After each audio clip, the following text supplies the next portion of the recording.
I've been wanting to do this CRK Zan video for a while.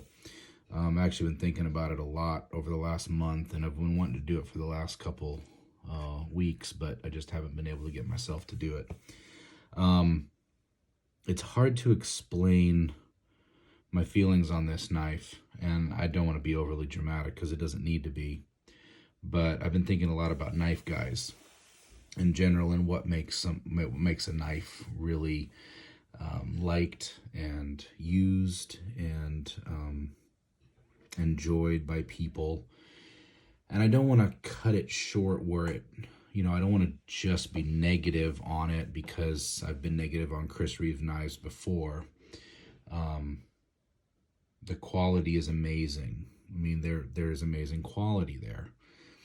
But there's two different kinds of knife guys. And when I post on a knife, especially something new or something really expensive, or or make a joke about a Gerber or a cold steel, I always get somebody in the comments who goes, well, it cuts all the boxes that I open it with, and that I open with it, and it does the job. It does the job. I get that all the time. Well, it does the job.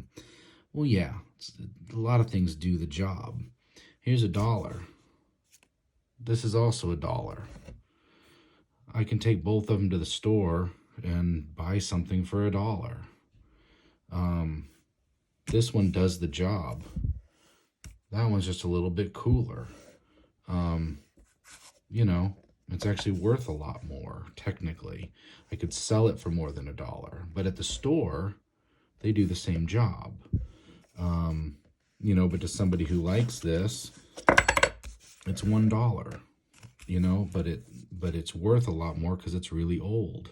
And even though they have the same buying power, that could be sold for more of these. And so you see what I'm saying? There's these both do the same job at the store, but one is obviously nicer than the other. So I don't like that excuse. Well, it does the job. Well, yeah, a lot of knives will do the job, but I'm not on Instagram taking pictures of knives and reviewing knives and playing with knives because I want a knife that does the job. They all do the job, but I am more picky than that. I have a lot higher standards than that. And it doesn't matter if you don't want to be into this kind of thing and you're watching this and you want a knife, you want something cheaper or more expensive or different looking, fine, just go get what you want.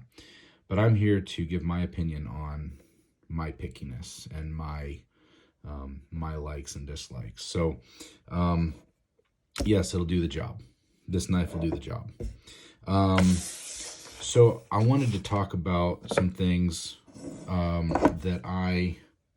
and it's actually dirty because I've actually been using it. You can see I got scratches on the blade and glue on the blade, and I've been carrying it solid up until about a week ago, and I just couldn't do it anymore. I started cheating a little bit here and there and carrying a couple different things here and there, but I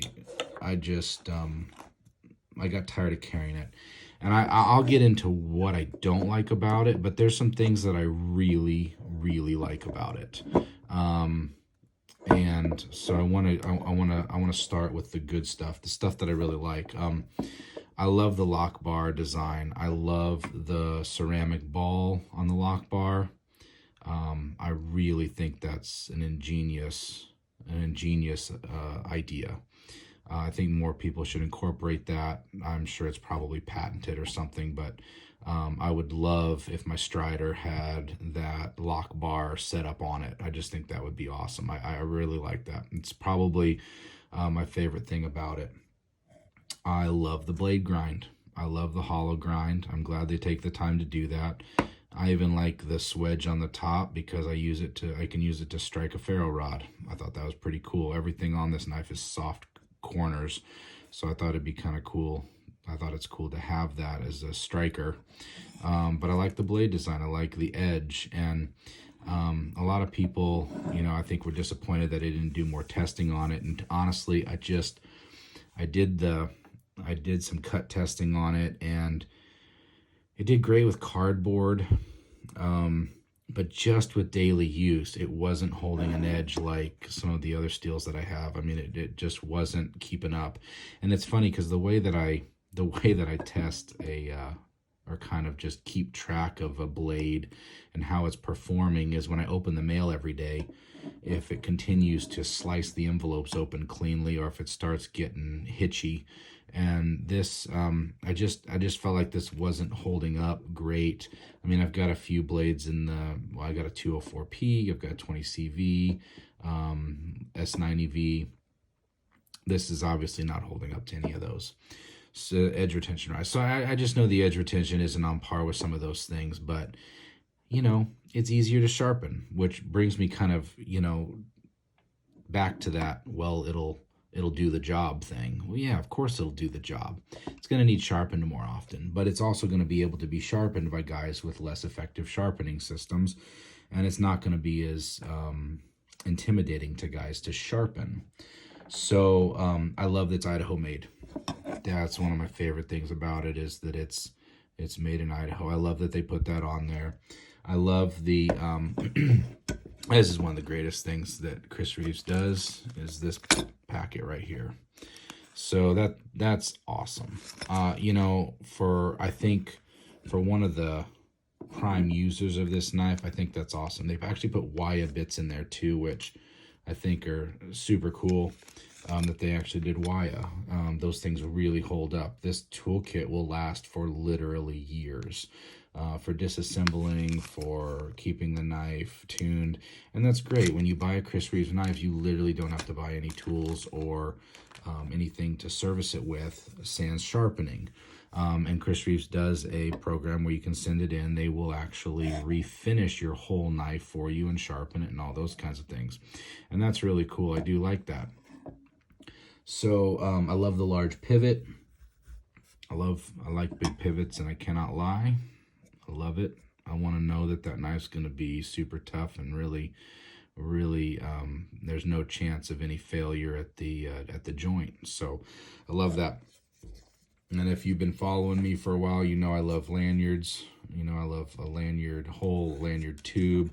This has a couple different options of doing a lanyard. I was told that I do this wrong. I don't care. I like it this way. I took the lanyard thing that they had, those stud or whatever you call it that they have in there. It rattled, so I just got rid of it. And somebody said put a little glue on it, and I'm like, I'm not gluing a knife like this. I'm not gonna put glue on it. So I just took it out. I like it. This works really good. Doesn't get in the way of the blade. Able to grab it out of my pocket a little bit better with the lanyard. I did do a much nicer pocket clip. I think that's it. I just really like this option over the standard one.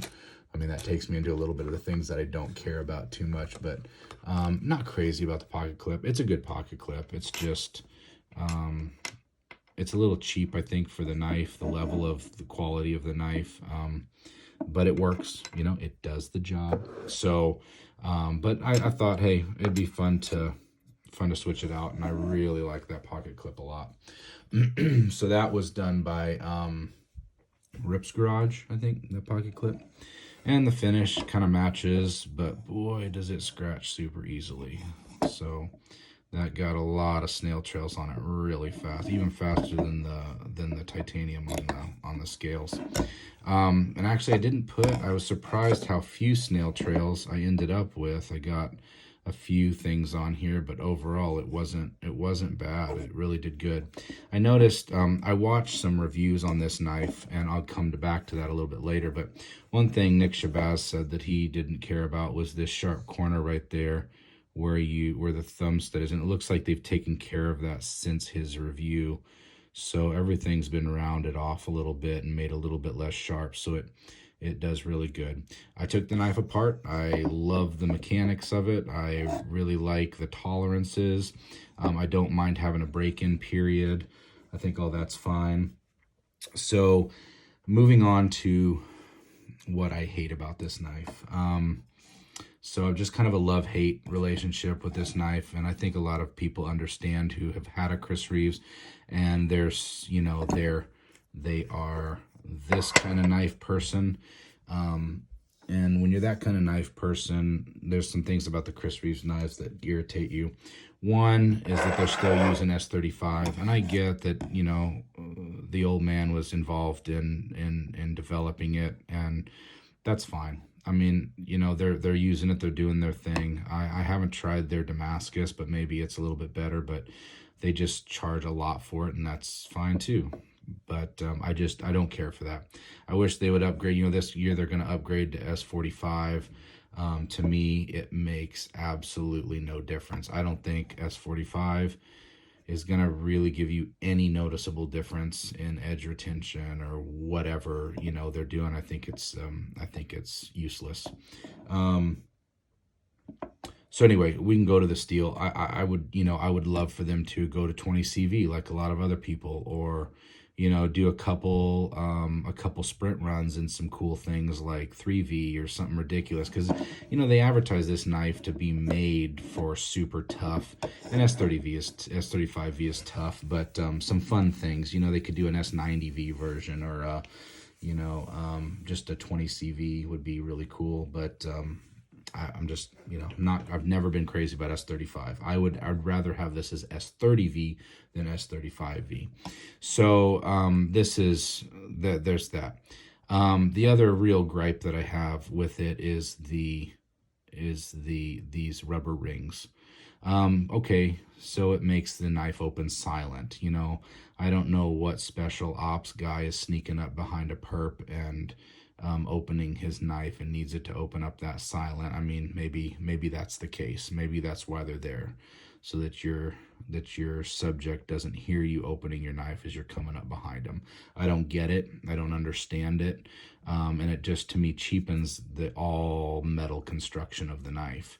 I just don't like them. I even took them off just for fun, and I actually like it better that way.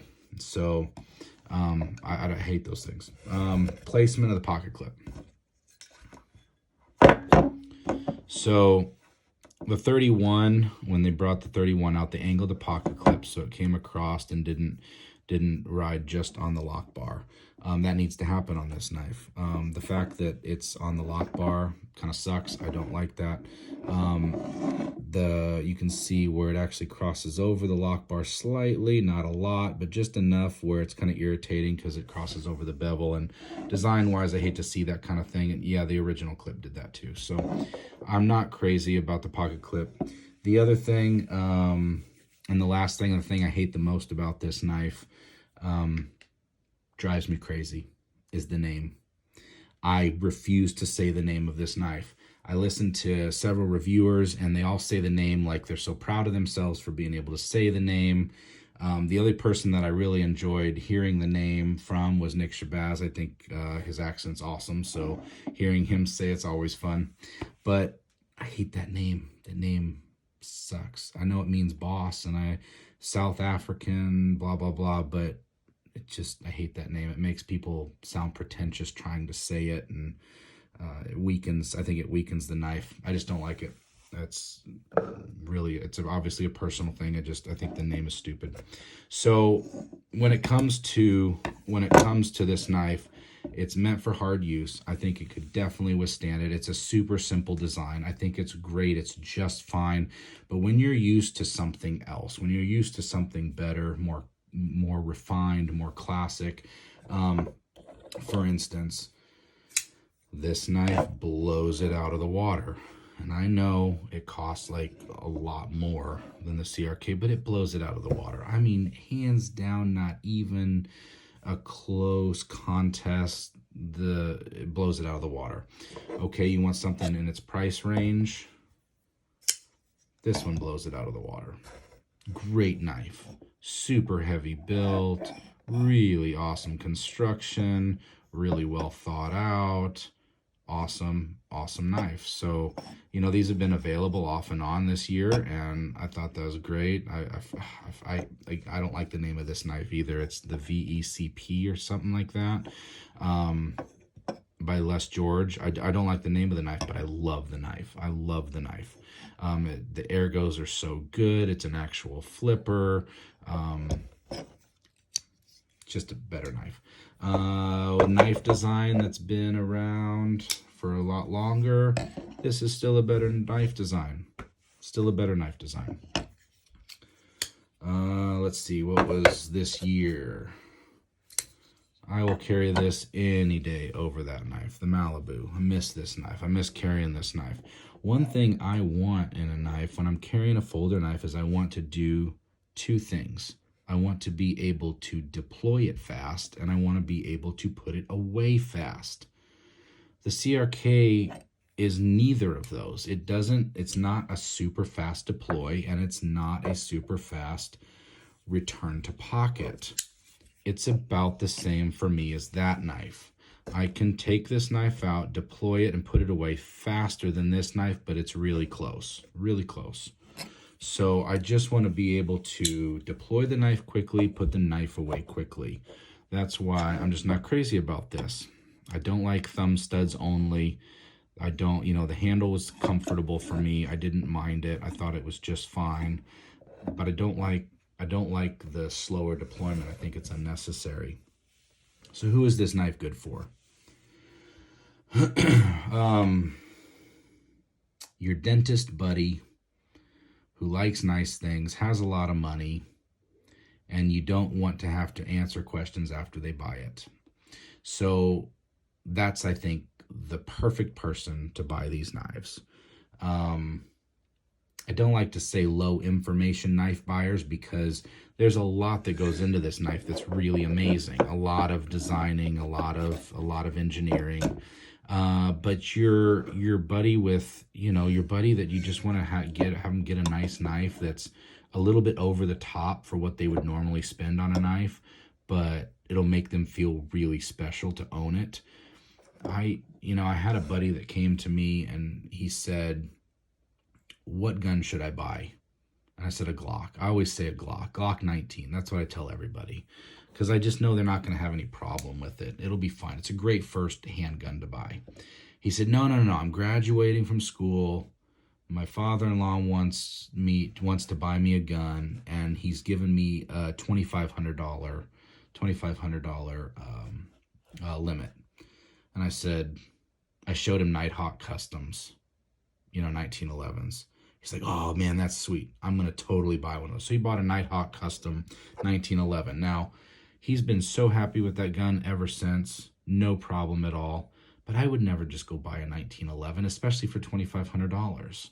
It holds 7-8 rounds, and it doesn't shoot nearly as nice as my custom Glocks do. So I just wouldn't do it. And that's kind of what this knife represents to me. It's kind of a 1911 of knives to me. It's a little bit older tech, a little bit older design, older steel, but it still does the job. Yes, of course it does the job. That's not a problem. It's that the design is just not as much for me as I just feel like there's much better designs for me. So that is my overall feelings and thoughts on the CRK Umnumzaan. It's the last time I'm going to say that name. Won't say it again. But that's all. So I hope you guys enjoyed it. I am probably going to be putting this knife up for sale along with a few others. I got to make some room in the orange box for some new stuff that's coming up and projects I'm working on. So have a great night. We'll talk to you later. Bye.